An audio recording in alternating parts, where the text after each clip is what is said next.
Nous arrivons donc au 37e cours de Shmirat Halashon.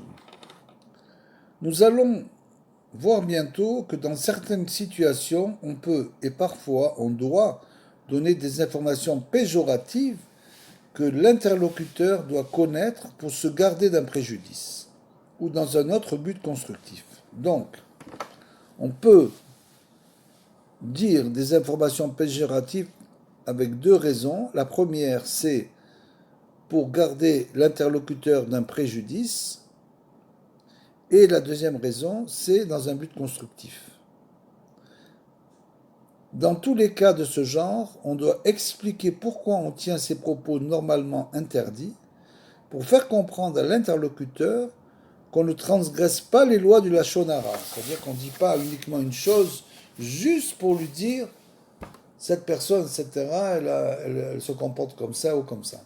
On lui donne la raison pour laquelle, parce que si je te dis une chose pareille, c'est pour te prévenir, ne pas tomber dans le piège. Ou bien, dans un but constructif, si la personne doit s'associer, par exemple, avec telle personne, se marier, comme on va le voir, à ce moment-là, bien sûr, on prévient la personne qu'il y a un problème. Donc, dans tous les cas de ce genre, on doit expliquer pourquoi on tient ces propos normalement interdits, pour faire comprendre à l'interlocuteur qu'on ne transgresse pas les lois de Lachon Hara, dire des propos qu'il croit être du Lachon Hara alors que ce n'en est pas, représente un avak Lachon Hara.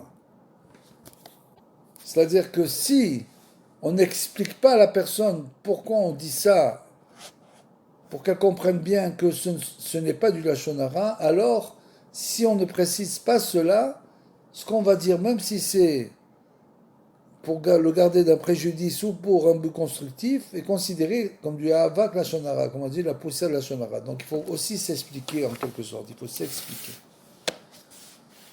Et donc on poursuit dans le Sefer Ma'alat Amidot pour bien sûr sur le sujet de la paix. Nos sages disent la paix est précieuse car celui qui efface une seule lettre du nom de Dieu transgresse une interdiction de la Torah. Par contre, pour rétablir la paix entre le mari et une femme, comme c'est bien connu, la Torah ordonne le Kohen inscrira les malédictions sur un parchemin et l'effacera dans les eaux amères de la Sota. C'est écrit dans Bamidbar 5.23.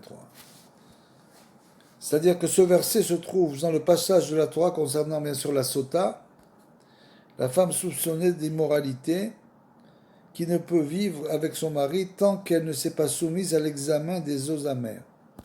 En buvant cette eau dans laquelle le Kohen a dissous les versets du parchemin, il les a mis à l'intérieur il a mis le parchemin jusqu'à ce que les lettres se soient dissoutes, elle prouve son innocence ou au contraire sa culpabilité. Et dans ce cas, bien sûr, elle mourra.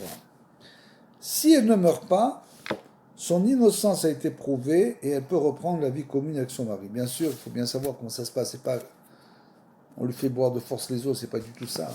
On lui demande de se repentir, naturellement. On lui demande plusieurs fois de se repentir. Il y a tout un céder là-bas, dans la Masechet Sota.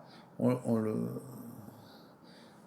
crée une humiliation pour provoquer en elle un repentir, pour que si elle a fauté, qu'elle se repente. Dès le moment où elle se repent, à ce moment-là, elle ne va pas mourir. C'est uniquement dans le cas où, bien sûr, elle s'obstine. Et si malheureusement elle a fauté, alors à ce moment-là, les sages disent encore, la paix est précieuse car toutes les bénédictions et paroles de consolation que le Saint béni soit-il accorde à Israël s'achèvent par la paix. Les bénédictions du schéma de la prière du soir s'achèvent par qui étant un abri de paix.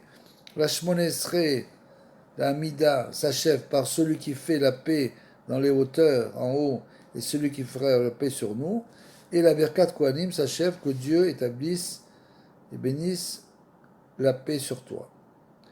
Mes enfants, montrez-vous donc zélés pour acquérir cette qualité, aimez la paix et poursuivez-la, car un salaire infini est réservé à ceux qui la recherchent.